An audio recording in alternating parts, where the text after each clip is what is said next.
ಕಾರ್ಕಳ ತಾಲೂಕಿನ ಮುನ್ಕೂರು ಗ್ರಾಮದ ಸಚ್ಚರಿಪೇಟೆಯ ಕುದ್ರೋಟುವಿನ ಪಾಲ್ದಡಿ ಎಂಬಲ್ಲಿ ಆಕಸ್ಮಿಕವಾಗಿ ಕೃಷಿ ತೋಟಕ್ಕೆ ಬೆಂಕಿ ಬಿದ್ದು ಅಪಾರ ಹಾನಿ ಉಂಟಾಗಿದೆ. ಬೈಹುಲ್ಲಿನ ಬೃಹತ್ ರಾಶಿಯೊಂದು ಬೆಂಕಿಯಲ್ಲಿ ಸುಟ್ಟು ಹೋಗಿದ್ದು, ಕೃಷಿ ತೋಟಕ್ಕೆ ಬಳಸುತ್ತಿದ್ದ ಪಂಪ್ ಶೆಡ್ ಕೂಡ ಸುಟ್ಟು ಕರಕಲಾಗಿದೆ. ಅಲ್ಲದೆ ತೆಂಗು, ಹಲಸು, ಮಾವಿನ ಮರಗಳು ಕೂಡ ಬೆಂಕಿಗೆ ಆಹುತಿಯಾಗಿವೆ.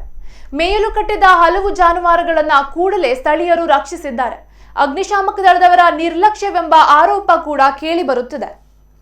ಕೃಷಿ ತೋಟಕ್ಕೆ ಬೆಂಕಿ ಬಿದ್ದು ಉರಿಯುತ್ತಿರುವ ಸಂದರ್ಭದಲ್ಲಿ ಸ್ಥಳೀಯರು ಕಾರ್ಕಳದ ಅಗ್ನಿಶಾಮಕ ದಳದವರನ್ನ ಫೋನ್ ಮಾಡಿ ಸಂಪರ್ಕಿಸಿದಾಗ ಸರಿಯಾದ ಸ್ಪಂದನೆ ಸಿಕ್ಕಿಲ್ಲವೆಂದು ಆರೋಪಿಸಿದ್ದಾರೆ. ನಮ್ಮಲ್ಲಿರುವ 2 ವಾಹನಗಳು ಬೇರೆ ಕಡೆ ಹೋಗಿವೆ ಎಂದು ತಿಳಿಸಿದ್ದು, ಬಳಿಕ ಮೂಡುಬಿದ್ರೆಯ ಅಗ್ನಿಶಾಮಕ ದಳದವರನ್ನ ಸಂಪರ್ಕಿಸುವಂತೆ ತಿಳಿಸಿದ್ದಾರೆ. ಮೂಡುಬಿದ್ರೆಗೆ ಸಂಪರ್ಕಿಸಿದಾಗ ನಮ್ಮ ವಾಹನಗಳು ನೀರನ್ನ ತುಂಬಿಸಲು ಹೋಗಿವೆ ಎಂದು ಬೇಜವಾಬ್ದಾರಿಯುತವಾಗಿ ವರ್ತಿಸಿದ್ದಾರೆ ಎಂದು ಆರೋಪಿಸಿದ್ದಾರೆ.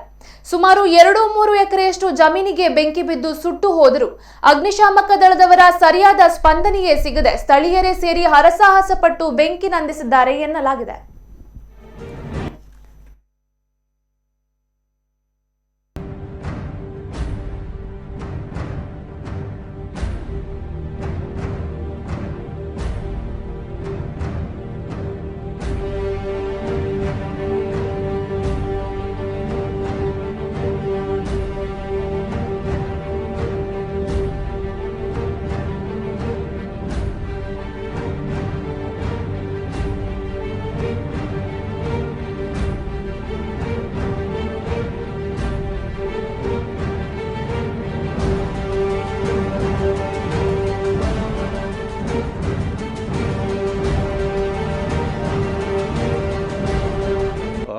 ಮುನ್ಕೂರು ಗ್ರಾಮ ಪಂಚಾಯತ್ ವ್ಯಾಪ್ತಿಯಲ್ಲಿ ಕುದ್ರೋಟ್ನಲ್ಲಿ ಇಲ್ಲಿ ಬೆಂಕಿಯೊಂದು ಆಘಾತ ಆಗಿದೆ. ಏನಂದರೆ ಒಂದು ಶಾರ್ಟ್ ಸರ್ಕ್ಯೂಟ್ ಅಂತ ಗೊತ್ತಿಲ್ಲ, ಏನು ತೋಟದಲ್ಲಿ ಒಂದು ಟ್ರಾನ್ಸ್ಫರ್ ಪೀಳಿಗೆ ಸಹ ಉಂಟು, ಏನೋ ಬೆಂಕಿ ಒಂದು ಸ್ವಲ್ಪ ಇದಾಯಿತು.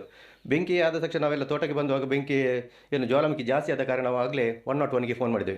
ಫೋನ್ ಮಾಡುವಾಗ ಅವರು ಎಲ್ಲ ಕಂಪ್ಲೇಂಟ್ ಎಲ್ಲ ತೆಗೆದುಕೊಂಡು ಇಲ್ಲಿ 3ವರೆಗೆ ನಾನು ಕಂಪ್ಲೇಂಟ್ ಕೊಟ್ಟಿದ್ದೇನೆ. 4 ಗಂಟೆ ತನಕ ಅಲ್ಲಿಂದ ಏನು ಯಾವುದೇ ಒಂದು ನಮಗೆ ಕಾಲ್ ಆಗಲಿ ಏನು ಬರಲಿಲ್ಲ. ಮತ್ತು ಪುನಃ ಫೋನ್ ಮಾಡಿದೆ. ನಾನು 4 ಗಂಟೆಗೆ ಫೋನ್ ಒಂದು ಅರ್ಧ ಗಂಟೆ ಬಿಟ್ಟು ಫೋನ್ ಮಾಡುವಾಗ ಪುನಃ ಕೇಳುವಾಗ ಅವ್ರದ್ದು ಮೊಬೈಲ್ ನಂಬರ್ ಆದರೂ ಕೊಡಿ ಸರ್, ನಾನು ಮಾತಾಡ್ತೇನೆ ಅಂತ ಹೇಳುವಾಗ ಮತ್ತೆ ಹಾಗೆ ಕೇಳಿದರು, ನಿಮಗೆ ಯಾವುದು ಹತ್ತಿರ ಆಗ್ತದೆ, ಕಾರ್ಕಳ ಹತ್ತಿರ ಆಗ್ತದಾ ಅಥವಾ ನಿಮಗೆ ಮೂಡಬಿದ್ರೆ ಹತ್ತಿರ ಆಗ್ತದೆ ಅಂತ ಕೇಳಿದರು. ನನಗೆ ಮೂಡಬಿದ್ರೆಗೆ ಒಂದು 8 ಕಿಲೋಮೀಟರ್ ಇರೋದು, ಕಾರ್ಕಳಕ್ಕೆ 15 ಕಿಲೋಮೀಟರ್, ಅದಕ್ಕೆ ಮೂಡಬಿದ್ರೆ ಹತ್ತಿರ ಆಗ್ತದೆ ಹೇಳಿದೆ. ಆಗ ಮೂಡಬಿದ್ರೆದು ನಂಬರ್ ಕೊಟ್ಟರು, ಮೊಬೈಲ್ ನಂಬರ್ ಕೊಟ್ಟರು. ಅದಕ್ಕೆ ಮೂಡಬಿದ್ರೆಗೆ ಕಾಲ್ ಮಾಡುವಾಗ ನಾವು ಕಿಂಜಿಗೋಳಿಗೆ ನೀರು ತರಲಿಕ್ಕೆ ಹೋಗಿದ್ದೇವೆ, ನಮಗೆ ಆಗೋದಿಲ್ಲ, ನೀವು ಕಾರ್ಕಳಕ್ಕೆ ಫೋನ್ ಮಾಡಿ ಅಂತ ಹೇಳಿದ್ರು. ಪುನಃ ಅದಕ್ಕೆ ಕಾರ್ಕಳಕ್ಕೆ ಫೋನ್ ಮಾಡುವಾಗ ನಮ್ಮ 2 ಗಾಡಿ ಸಹ ಈಗ ಹೊರಗಡೆ